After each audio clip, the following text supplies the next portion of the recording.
एक बड़ा फैसला लिया है। मनरेगा योजना का नाम बदलकर अब पूज्य बापू ग्रामीण रोजगार योजना कर दिया गया है। इसके अलावा मनरेगा योजना में काम के दिन भी बढ़ाए गए हैं। काम के दिनों को 100 दिन से बढ़ाकर 125 दिन करने वाला बिल भी सरकार ने मंजूर कर दिया है। और मनरेगा, जिसका नाम अभी तक था महात्मा गांधी राष्ट्रीय ग्रामीण रोजगार गारंटी योजना, तो इसको नाम बदलकर पूज्य बापू ग्रामीण रोजगार योजना कर दिया गया है। और इसके अलावा भी बीते दिन केंद्रीय कैबिनेट की बैठक हुई और उसमें कुछ और बड़े फैसले लिए गए। चलिए फटाफट से हाइलाइट्स देख लेते हैं। देखिए, साल 2027 में होने वाली जनगणना के लिए भी केंद्र सरकार की कैबिनेट ने 11,718 करोड़ रुपए के बजट को मंजूरी दे दी है। 2026-2027 में ये जनगणना होनी है और सरकार का कहना है कि एक व्यक्ति की जनगणना पर 97 रुपए का खर्च आएगा प्रति व्यक्ति, और इसके लिए सरकार ने ये लगभग 12,000 करोड़ का बजट भी मंजूर कर दिया है। और पहली बार हमारे देश में जनगणना पूरी तरह से डिजिटल होगी, पेपर वर्क नहीं होगा ना। और एक और बड़ा फैसला देखिए, केंद्र सरकार की कैबिनेट बैठक का, इंश्योरेंस में अब 100% FDI को भी हरी झंडी मिल चुकी है, लेकिन कंपोजिट लाइसेंसिंग अभी भी ऑन होल्ड रहेगा। 100% FDI का मतलब होता है फॉरेन डायरेक्ट इन्वेस्टमेंट, यानी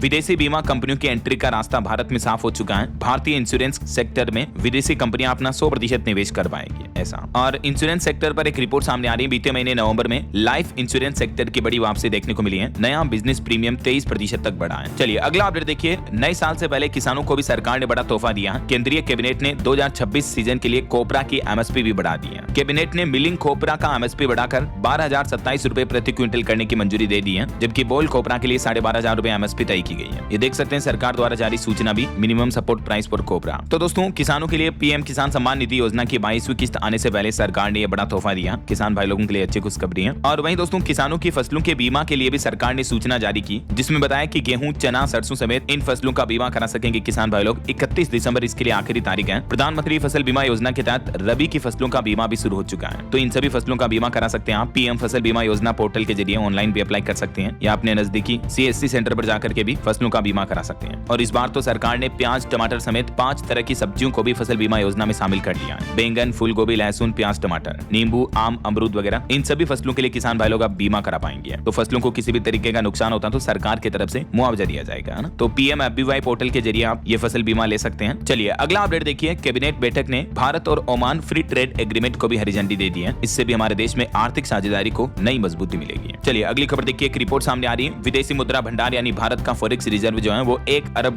बढ़कर 687.26 अरब डॉलर पर पहुंच चुका है। भारतीय रिजर्व बैंक RBI की तरफ से ये आंकड़े जारी किए गए। और वहीं दोस्तों, ऑयल एक्सपोर्ट पर भी खबर आ रही है कि अमेरिकी प्रतिबंध के दबाव से घटा रूसी तेल निर्यात। रूस की राजधानी मॉस्को का राजस्व इस एक्सपोर्ट की वजह से घटकर $11 अरब पहुंच चुका है। हालांकि अमेरिका के इतने प्रतिबंधों के बावजूद भी देखिए, भारत ने रूस से तेल खरीद यानी तेल आयात फिर से बढ़ा दिया है। ऑयल इंपोर्ट बीते 5 महीनों के उच्चतम स्तर पर पहुंच चुका है। भारत का रूसी कच्चे तेल का आयात, ये आंकड़े भी आप देख सकते हैं। और हाल ही में जो रूस के राष्ट्रपति व्लादिमीर पुतिन भारत दौरे पर आए थे, तो उस दरमियान भी उन्होंने कहा कि हम भारत को बेरोक-टोक तेल खरीदारी देना जारी रखेंगे। चलिए बैंकिंग न्यूज से अगली बड़ी खबर आ रही है। देखिए, HDFC बैंक के ग्राहक जरा ध्यान दें, इन तारीखों को नहीं कर पाएंगे UPI पेमेंट। जी हाँ, प्राइवेट सेक्टर के दिग्गज बैंक HDFC ने नोटिस जारी किया है। एक तो आज 13 तारीख और 21 दिसंबर, इन 2 दिन सुबह तकरीबन 4 घंटे तक HDFC बैंक की UPI सेवाएं ठप रहेगी, बंद रहेगी। किस किस टाइम पर बंद रहेगी, तो ये दोनों ही तारीखों की टाइमिंग भी आप देख सकते हैं। इस समय में HDFC बैंक से जुड़े किसी भी प्रकार के UPI पेमेंट नहीं किए जा सकेंगे, यानी गूगल पे, फोन पे वगैरह, इनसे पेमेंट नहीं हो सकेगा। UPI के अलावा भी कौन कौन सी सेवाएं प्रभावित रहेगी इस समय में देख सकते हैं आप। HDFC का कहना है कि मेंटेनेंस के चलते ये सर्विस बंद रहेगी। चलिए अगली बड़ी खबर देखिए। सोने चांदी के भाव पर अपडेट आ रहा है कि सोने ने फिर लगाई छलांग और चांदी ने तो नया रिकॉर्ड बना दिया। जी हाँ, चांदी सिल्वर ने तो देखिए सारे रिकॉर्ड तोड़ दिए। पहली बार 2 लाख के पार पहुंचा चांदी का भाव। भारत के कमोडिटी एक्सचेंज MCX पर सिल्वर का प्राइस बढ़कर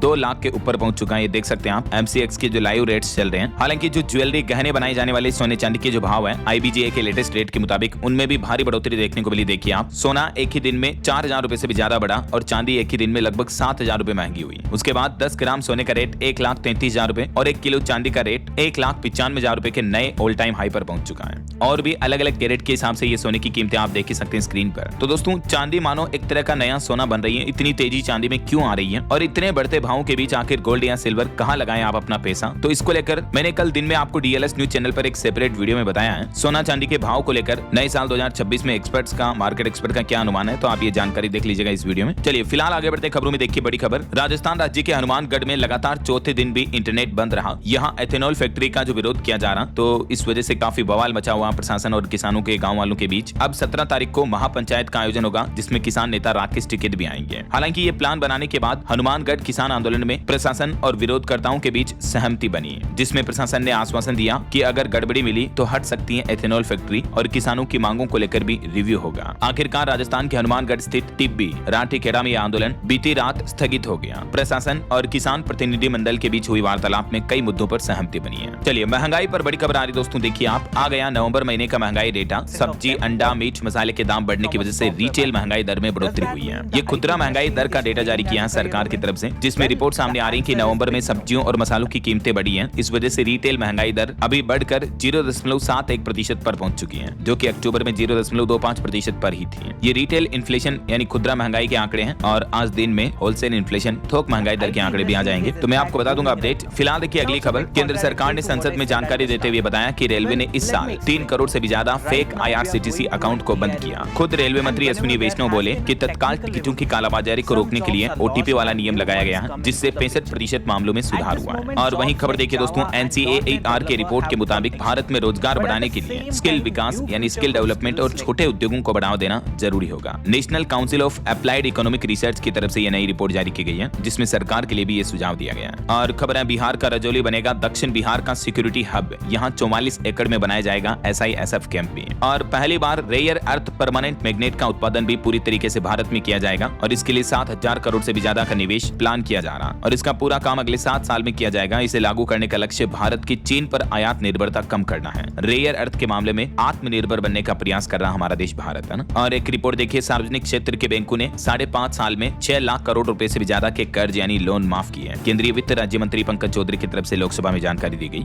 और किसान भाई लोगों की स्थिति पर देखिए एक चौंकाने वाली दुखद रिपोर्ट सामने आ रही है कि महाराष्ट्र राज्य में इस साल 2025 में बीते 9 महीनों में 781 किसानों ने खुद की जीवन लीला समाप्त कर दी है। और इसके पीछे वजह है फसलें खराब हो जाती हैं ज्यादा बारिश होने की वजह से, तो किसानों को भारी भरकम नुकसान उठाना पड़ता है, राइट। तो जरूर सरकार को किसानों की आय बढ़ाने और किसानों के हित में अच्छे फैसले लेने चाहिए। नए साल में नई योजनाएं, नई स्कीम लानी चाहिए, राइट। और वहीं खबर आ रही, पंजाब में डिजिटल राजस्व सुधार का नया मॉडल लाने जा रही भगवंत मान सरकार। ईजी रजिस्ट्री और ईजी जमाबंदी से पारदर्शिता बढ़ी और सुविधाएं भी बढ़ी है। पंजाब सरकार का कहना है कि राज्य के लगभग 99% गाँव के रिकॉर्ड जो है ना, वो अब पूरी तरीके से डिजिटल हो चुके हैं। और वहीं देखिए पंजाब सरकार ने एक और ऐतिहासिक राहत पैकेज का भी ऐलान किया। बाढ़ प्रभावित किसानों और परिवारों को मिली अब तक की सबसे बड़ी सहायता राशि। बाढ़ में घर टूटने की स्थिति में मुआवजे को भी कई गुना बढ़ा दिया पंजाब सरकार ने। जो पहले 6,500 रुपए मिलते थे, अब क्षतिग्रस्त घरों के लिए 1,20,000 रुपए दिए जाएंगे। और भी कुछ जानकारी आप देख सकते हैं मुआवजे वगैरह की डिटेल है ना। और वहीं खबर देखिए दोस्तों, अभी एक दिन पहले जो अरुणाचल प्रदेश हादसे की घटना सामने आई थी, ट्रक 1000 फीट खाई में गिर गया था, जिसमें 21 लोगों की मौत हो गई थी। तो प्रधानमंत्री नरेंद्र मोदी ने मृतकों के परिजनों के लिए 2-2 लाख रुपए की आर्थिक सहायता और घायलों को 50,000 रुपए की सहायता देने का भी ऐलान किया है। और एक और बड़ी बस दुर्घटना हो गई दोस्तों, आंध्र प्रदेश में भी देखिए बड़ा बस हादसा हो गया। एक प्राइवेट बस खाई में गिर गई, जिसमें 9 लोगों की मौत हो गई, कई लोग घायल हो गए। आंध्र प्रदेश के मरेडुमिल्ली इलाके की ये घटना है। छत्तीसगढ़ आंध्र प्रदेश बॉर्डर वाले रोड पर काठी से यह बस नीचे गिर गई, और इसमें 9 यात्रियों की जान चली गई। टोटल 40 यात्री सवार थे। और उत्तर प्रदेश की भी एक बड़ी घटना देखिए, यूपी के बहराइच में 3 छप्पर में भीषण आग लग गई, जिसमें 15 बकरियों की जिंदा जलकर मौत हो गई। चलिए अगली बड़ी खबर देखिए दोस्तों, इंडिगो एयरलाइंस क्राइसिस के बीच अपडेट आ रहा है कि अब इंडिगो में सब कुछ ठीक ठाक है, कंट्रोल में है। 2000 से ज्यादा फ्लाइट्स ऑपरेशनल हो चुकी हैं कंपनी की। 5 दिन में कंपनी ने अपने हालात सुधारे हैं। इस बीच इंडिगो ने हाईकोर्ट में 900 करोड़ का कस्टम ड्यूटी रिफंड भी मांगा। रिपेयर के बाद री इंपोर्ट होने वाले पार्ट्स पर दोबारा ड्यूटी लगाने को असंवैधानिक बताया। देश की सबसे बड़ी एयरलाइन कंपनी ने दिल्ली हाईकोर्ट में इस मुद्दे को लेकर याचिका लगाई।